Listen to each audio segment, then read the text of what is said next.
Our plan today is to learn how to win a fight against the devil. Okay, that's where we're going. That's what we're trying to do. And now, I don't know what you thought of that reading from the book of Revelation. I can only imagine that you came for a nice christening.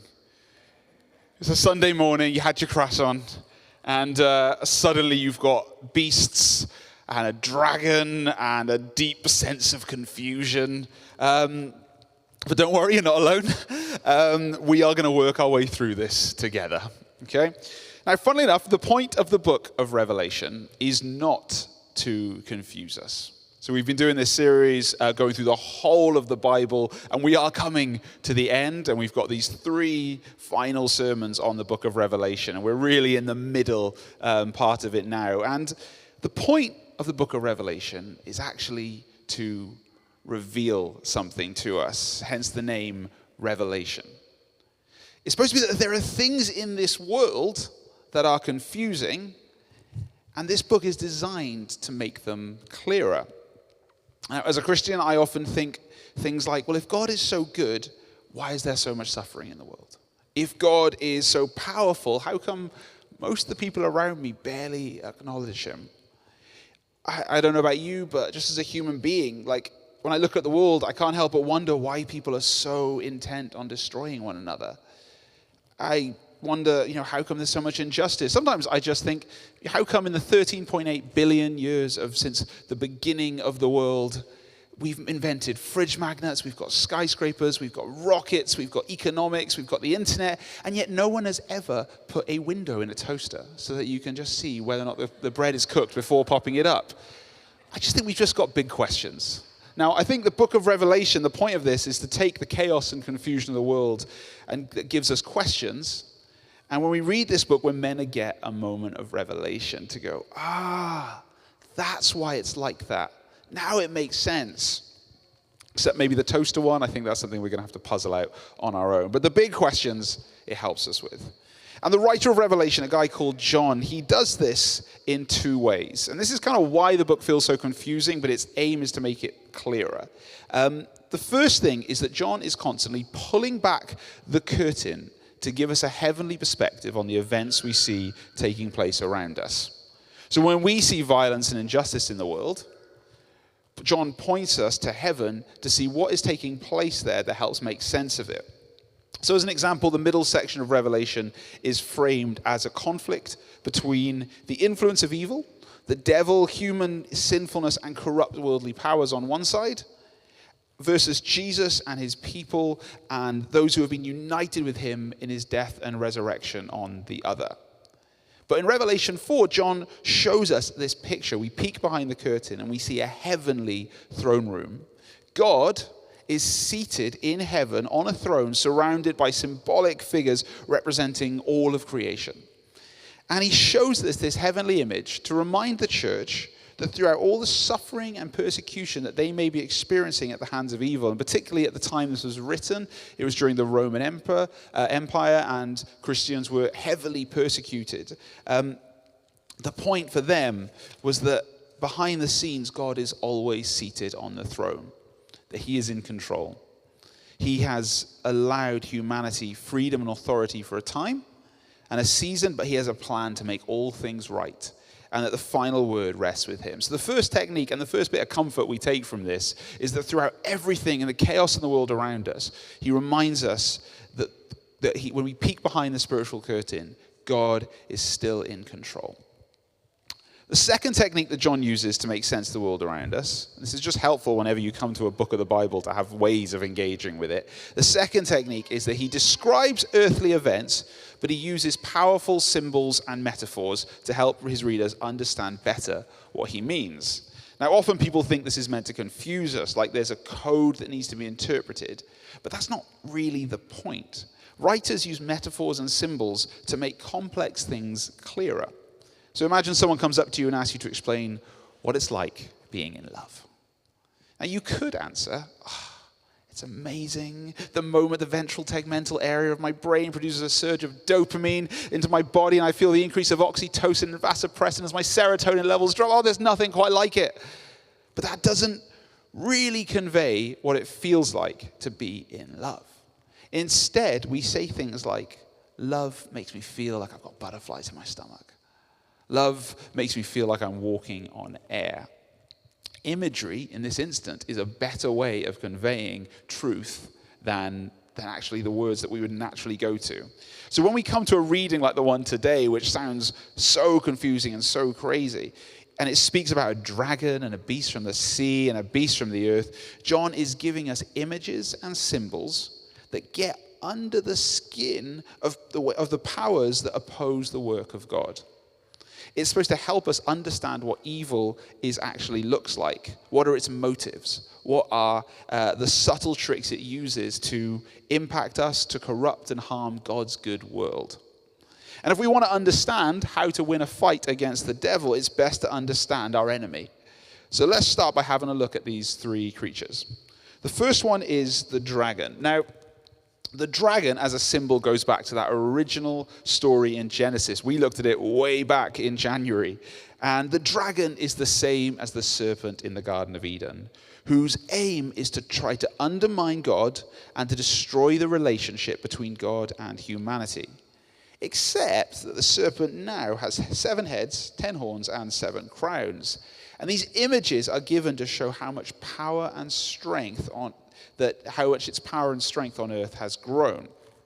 John is showing that there is a dark spiritual power at work in the world, and the enemy of God's people is not a nation or a people group, but a spirit that operates behind the scenes trying to lead the world astray from God and waging war against those who have united themselves with Christ.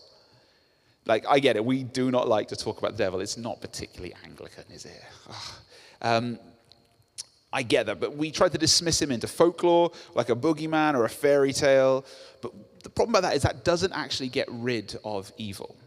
It doesn't mean that there are suddenly no atrocities in the world, that there's no violence. And when we get rid of the devil and we still see evil in the world, we start to think that, well, the root of it must be in people, that people are the cause of evil. And we begin to draw the line in the sand because we think, oh, well, I'm not that bad. I'm all right. So it must be them. They must be the problem. We draw this line in the sand and we say, they're the baddies, I'm the goodies. God must love me and God must hate them because they're the baddies. And we start to create this line in the sand. And the thing is that the Bible doesn't give us that kind of arrogant option. The Bible puts the locus of evil, the center point of corruption, outside the human condition. It says that all people are susceptible to it and are able to be influenced by the devil.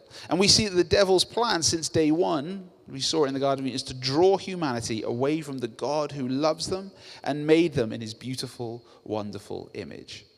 So, I believe that the devil is real, but not because I have a fixation on evil or because I want to scare my children into doing the right thing. I believe in the devil because it gives me a more optimistic view of humanity. Believing what the Bible says about the devil is the only way we can honestly say, in line with the rest of the Bible, that God designed you for good, that you are capable of the great things he has for you. In Genesis, we read that God gave Adam and Eve authority over creation. Now, when he did that, he wasn't messing around. He genuinely meant that you and I should have divine power to look after and steward this world. That's our role in this world. It's a bit like ambassadors when they go to another country and they speak on the behalf of a world leader, or they speak, they have that power that the world leader has in that place. But the problem is when they ate the fruit in the Garden of Eden and did what the devil told them, they submitted to the devil and started doing what he wanted. And when that happens, the devil becomes the de facto leader of the world. And we see the traces of that everywhere we look. And the Bible teaches that human authority is a good thing, that it's something ultimately derived from God, but that it is susceptible to creation. So when we wonder, why does God not swoop in and destroy corrupt, violent governments who are causing such suffering around the world, it's because he made all of us rulers, to be leaders, to be ministers of his creation. And all of us, in one way or another, have at worst abused our power, or at best just failed to use it effectively. And to destroy that is to destroy his children entirely. And God has a different plan. And I say that But I'm also aware that we can't miss how God feels about that corruption, about the suffering and the pain that comes with that, how pained he is by it. And we saw this in our reading when we meet these two beasts. So we had the first one was the beast from the sea. And the beast from the sea draws its power from the dragon. This one has 10 horns and 7 heads with 10 crowns. It resembles a leopard, but with feet like those of a bear and a mouth like that of a lion. And all of these things, they go together to create an ugly, uncomfortable image that represents worldly powers who misuse force, and particularly military and law enforcement, to persecute those who follow God and to draw into evil those who are undecided. You see, this beast draws its followers out of fear. If you do not bow down, if you do not follow, then things will go badly for you and your family. It cultivates that fear in us, fear that makes us do bad things to protect our money, our homes, our security. It cultivates the fear that makes us support oppressive foreign and domestic policy. It's the fear that makes us put our hope and faith in political demagogues who polarize humanity. And it says that when we do that, the Bible's clear that it's the devil behind the scenes who receives that worship. So that's the beast from the sea. And then we meet the beast from the earth. This beast represents the economic and cultural powers that point people to worship the first beast and the dragon. Now that could be religion. It could be different forms of media. It could be our economic systems. It is anything that tempts us to turn away our worship from the one true God and to worship something or someone else. Revelation says that the beast spoke with a voice like the dragon, showing that, again, the real enemy here is not social media. It's not the left or the right. It is a dark force corrupting the good things that God has given us. And we read that the beast from the earth forces people to take on its mark on either their hand or the forehead. Now, the mark of the beast, I'm sure some people have heard of that, is another one of those symbols from Revelation that seem to have seeped into popular culture. But it's helpful to understand that traditionally for Jewish people, the Shema was a prayer to God which would be written on the hand or the forehead. And it was a sign of devoting all your thoughts and all of your actions to God. So however you decide to interpret the mark of the beast, we're meant to see that we are designed to give ourselves to God, but the corrupt systems of this world will try to consume all of our thoughts and all of our actions as a form of worship. Now, I don't know about anyone else, but one of the things I've noticed since I started living in London is just how much it demands of people. Like, I have friends who work way beyond their paid hours, essentially doing volunteer work for some massive companies to keep bosses happy, to make someone else a little bit more money with the hope that one day they will reap a benefit in kind. I've seen people crushed by the demands of parenting, spending every evening trying to get their kids to clubs and back again, working extra hours to try and get them the best of everything. I've seen people overwhelmed by the drive to make themselves as physically fit and as attractive as possible so that they can somehow secure themselves the best life they can. Now, working hard, loving your kids, and being healthy are far from evil. But the question is, what are your thoughts and actions dedicated to? You see, the beast of the sea works by fear, but the beast of the earth works by temptation. That if we bow down and worship, we will get to be rich, successful, worthwhile, and loved. That's often what we're all seeking through this. But when we start down that route, we find it, and we put that as our ultimate goal, we find it soon makes us put aside our moral convictions to protect or gain our status in society and the world around us. We worry that we might get cancelled or criticized, where rather than give our all to Jesus and the God who loves us, we settle for this inoffensive, all religions are kind of the same approach, which offers no real hope to anyone suffering. And the book of Revelation shows us that the God of that inoffensive religion is not the one who loves you and made you in his image, but the one who lies to you, who tempts you and coerces you to do things that are not in your best interest. But let's just take a moment, because it is important at this point, having identified the influence of evil, these powerful, horrible creatures in the book of Revelation who are seeking to either turn people away from God or to destroy those who won't, to remember that God is still seated on the throne. In all of Scripture, we never see God panicked. We never see him anxious. He is there, he loves us, and he cares for us, but he's confident that one day he will bring all things to a good end. So don't ever think that the God and the devil operate on the same level. God the Father never leaves the throne. Instead, in that heavenly throne room, in Revelation 4, when we read it, it's definitely, if you're trying to access Revelation, this is the chapter which we kind of go to understand it. Revelation 4, we see God holds a scroll within which is the mystery of his salvation plan. His plan of how to win a fight against the devil and to draw all people to himself. His plan for how his people will overcome. So what is it? How do we win a fight against the devil? How do we overcome evil? Well, the book of Revelation has a couple of beautiful moments where we hear one thing and we see another. And this is used as a way of showing how God fulfills his promises, but very rarely in the way we expect. So when God holds out this scroll with 7 seals on it, all sealed up and unable to be accessed, it has his plan, the mystery of salvation. And the people around the throne in this heavenly throne room, they cry out, who is worthy to break the seals and open the scroll? But no one is able to bring about God's salvation plan. No human in the history of this world has lived a life that has been holy enough or good enough to be able to unleash God's plan of redemption and salvation. And John weeps because this moment is so terrible.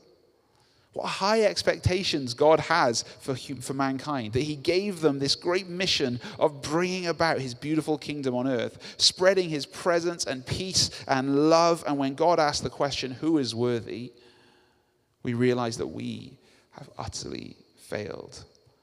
And it is so sad. But suddenly a voice is heard, and it declares that there is one that can break the seals and bring about God's great plan of salvation. It says, the Lion of the tribe of Judah, the root of Jesse, is worthy to break the seals. And as we look, we expect to see this messianic lion, this military power who's going to roar and win the fight, take it to the devil and destroy him. But when John looks, he doesn't see a lion or a military leader. He sees a lamb that looks like it's been slain. And it's a powerful moment in the book where we juxtapose these ugly, awesome beasts against the lamb, something supposedly weak and feeble and fragile. Jesus Christ, the slain and risen King, is the lamb. And in between Jesus on the one side and the devil and the influential forces of military might and cultural and economic pressures, the population of the earth are caught in the balance, choosing who to worship, who to give their lives to, which way to live. And as Jesus takes the scroll, God's plan of salvation, which has 7 wax seals on it, we start to discover what is at the center of God's plan of salvation for those caught in the middle. And as you read the book, every time the Lamb opens another one of the seals on the scroll of God's salvation plan, it shows us what happens when people turn away from God and turn towards evil. We see war, we see famine, we see poverty, we see death. And throughout all of these things, people still don't turn back towards God. But Jesus' method to win the war for humanity's heart is not fear. It's not temptation. He doesn't threaten or coerce. He doesn't offer temporary fixes like success or wealth in exchange for worship. Jesus is the Lamb who lays down his life for the world. He sees the world as being corrupted by the devil, led into violence against each other, lured by all the usual temptations of sex and money and power. He sees that all of us, everyone, have messed up and fallen short of God's glory. But his response is like nothing else this world has ever seen. Jesus, the Son of the Almighty, who could wipe away humanity in the blink of an eye, who could end all injustice in a second by destroying every person who's ever had an evil thought, instead finds the only way that he can destroy sin and sinfulness without destroying people. And he becomes a human.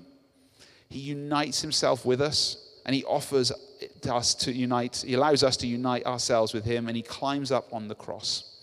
And where he could have used military power or economic might to win the world, instead he shows the depth of his mercy.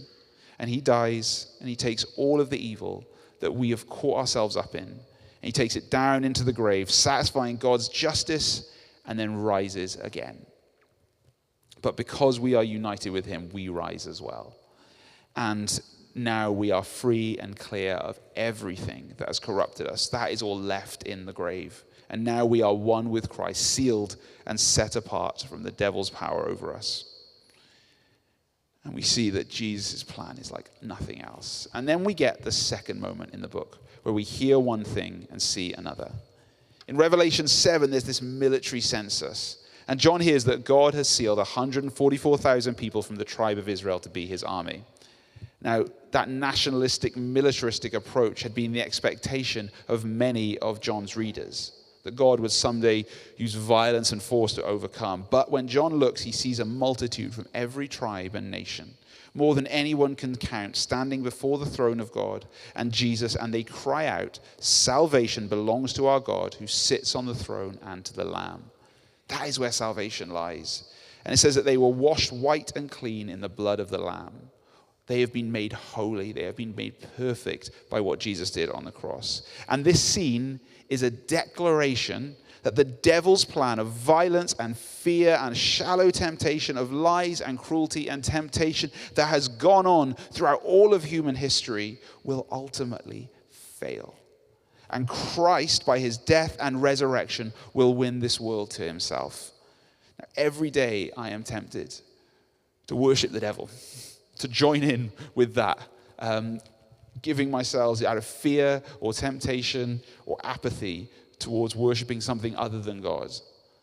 But I am yet to see anything in this world more beautiful or more powerful than the shepherd who lays down his life for the sheep, the God who gave himself for his people. Last week, Amanda showed us and went through really detailed, clearly, that the revelation is about the now and the not yet. So when Christ died on the cross, the devil was dethroned and defeated. The battle, the fight that we're taking part in, has already been won.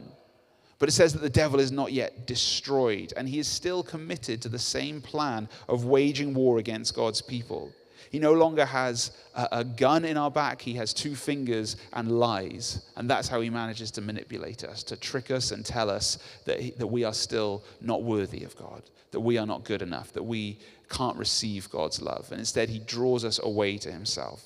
So when we join with Jesus, we join that battle where we need to protect our hearts and minds from fear and temptation, and to draw people towards Jesus, not with fear and coercion, but with sacrificial love. And we say that the strapline of Ascension is spreading God's love to Balham and beyond. It's as much about pushing back the darkness as it is bringing the light. The call to follow the Lamb is a call to mercy, to forgiveness, to generosity, to giving up oneself for the good of others. The world is filled with people fighting to get to the top, lying, hurting others, manipulating, indulging sinful desires, and it always spirals downwards into chaos and pain. But the Lamb who went to the bottom, who was slain, who died, who went down to the grave, shows people an altogether different way to live. It shows us a way to live that can destroy the devil and bring healing to the whole world. So how do we win the fight against the devil? Well, we don't. We join in with Jesus' victory. Revelation says that the saints conquered the devil by the blood of the Lamb and by the word of their testimony. So firstly, we do it by the blood of Jesus, by having our own sins cleansed and wiped away by him. With that, we protect ourselves against the devil's lies and the tricks to pull us away from the love of God. And then secondly, we do it by our testimony. A testimony is a declaration of what we've seen. And so we stop the devil's power to draw people to himself, all the devil's lies, by declaring the goodness of God, what he has done for us, his sacrificial love, the better way to live. And more than anything, we just need to look to Christ, to realize that the victory has already been won, that the devil and sin have been overcome, and there is freedom, and there is hope, and there is joy, because although trials remain and evil persists, God is always seated on the throne. And there will be a day where every tear will be wiped away. The devil will be destroyed for good. Heaven and earth will be made new. We will stand washed in robes of righteousness, covered by the blood of the Lamb, and we will declare the goodness of God forever. I want to respond to this. And I kind of feel like that sometimes when you read this stuff, the only real response is to worship, to be thankful that Jesus has done something so amazing that it can set us free. So it'd be great if we could stand, maybe. I'm standing. And the band will come back up. I think this worship, when we respond in singing and worship and things like that, it's always an act of faith. Because it's not dependent on whether we see the victory in the world around us right now. It's a response to the promise of a God who has always been faithful, who's seated on the throne, but who will persist until the end of time with his love and his care for us, trying to win every single one of us to himself, who will give us the power that we need to overcome the temptations and violence and fear that we see around us. I'm going to pray for us, and then the band will lead us in song.